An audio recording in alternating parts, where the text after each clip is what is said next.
브레코블리츠 아닙니다. 콜린오버 잘했다. 아탱은 여기까지. 에반젤라이즈 콜린오버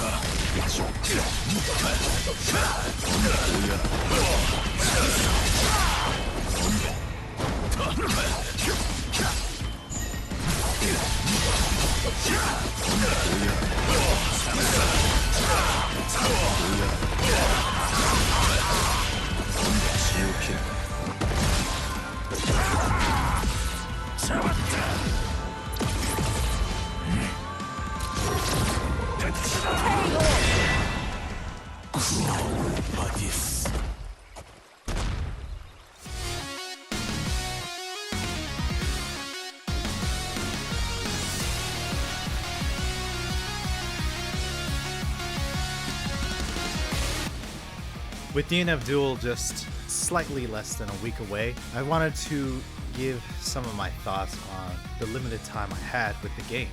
In both betas, I was able to play Kunoichi and Ghostblade. I also was able to dabble around with some Striker, some Grappler, and a plethora of characters. But I was able to rack up a lot of hours and figure out a lot about the game. So DNF Duel is a game that is being developed by 80. Now, they've created games like Bloody Roar, Marvel vs. Capcom 3. They've done a lot of fighting games. And Marvel vs. Capcom 3 is by far my favorite fighting game. So when I heard that Aiding had done this game, well, let's just say that something kind of hit home. And to those who are confused, Arc System Works is publishing this game. They're not necessarily developing the game. They are developing the infrastructure of the game, however. So they're doing the UIs, they're doing some of the lobby system. Obviously, the artwork is, well, a staple of Arc System Works. So if that makes you less confused, hopefully we've cleared that up. So let's go over some things I enjoy about the title. The vast roster is what I would say very balanced, where everyone has something that they can abuse and they have some way to get around a lot of projectiles.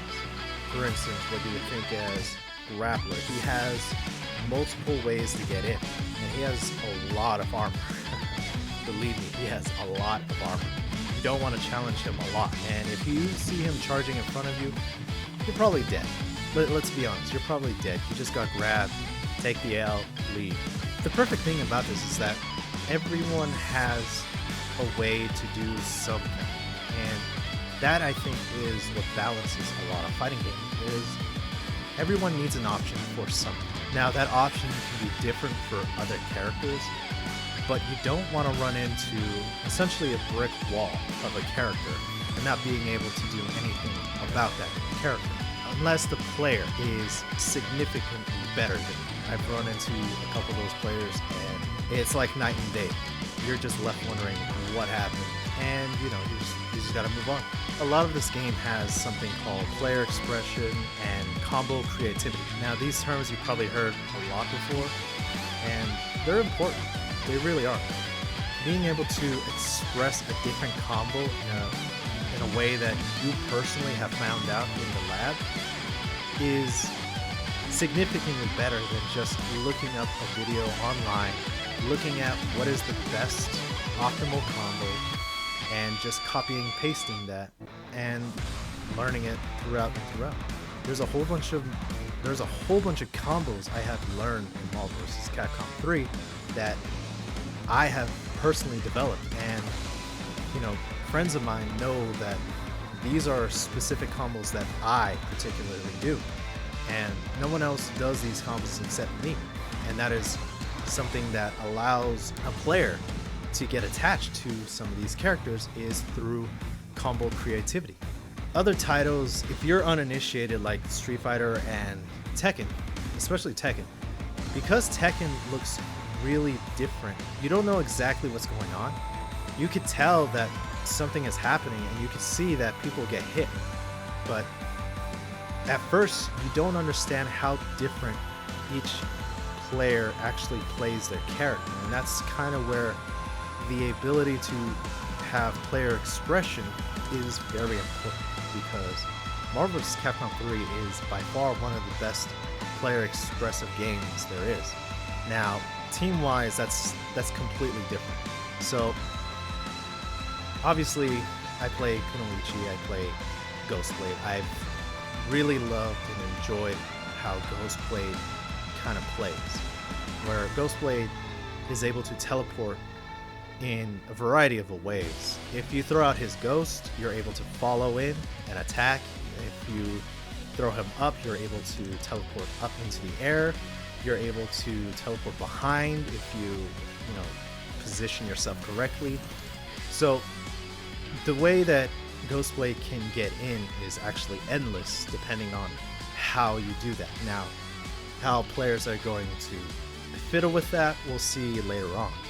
But things like this allow player expression, and you could easily see this with some of the footage that I had with another Kunoichi player, which, although we do have some, I would say, similar combos, which, by the way, we for the majority of the time, we don't actually get the combo to work, but we do fight each other a lot, and you can tell that there's a big difference between the way I play it and the way the other person plays Kunoichi. Now, let's talk a little bit about dislikes and some things I don't necessarily like about it, but I can kind of live with. So, there is a gauge next to the timer. Now, if you pay attention, this gauge goes down depending on how much you block. And this is your block gauge. It's very important, especially when you're dealing with a high offensive character like Striker, who can easily deplete this thing. Trust me, it is a nightmare to deal with Ghostblade. Trust me on that. And so, you could tell that this little mechanic of guard break is going to be a situational awareness type of gameplay, which is both a good and bad thing. And the good thing is that if you mess up, well, you do have a way to get around it, which is the guard cancel, or as a lot of people call it, the alpha counter. Now, the alpha counter isn't that good, and this is where my next point kind of goes in, is that the little blue gauge below your health bar is called the MP gauge. This also is tied to your alpha counter. This thing takes away 100 MP, and that is a lot of MP. Now, is it worth it? It depends. You do find yourself in situations that you do want an alpha counter. However, understanding when to alpha counter is kind of where the skill level starts to seep in. You don't necessarily want to do it when you're trapped. And the reason why this is concerning is because there's no way to get your opponent off of you when you are stuck in block stuff. You do have a roll, and that's a good thing, but going from a block to a roll is somewhat finicky. Sometimes, if you misinput your forward input, you will just block again. Well, now you have just lost your moment of opportunity to roll. And this is a little hard to do, especially online. Conversion is interesting. This kind of goes into my concern again. The one person that we know of that can actually take advantage of this is Berserker. Berserker is able to do this because he's able to both put himself in great health, but also regain his health with certain attacks.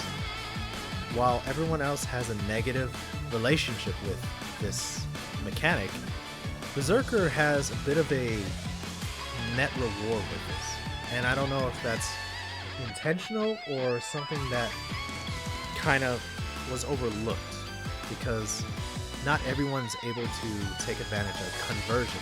So my thoughts on this is, overall, DNF Duel is very impressive.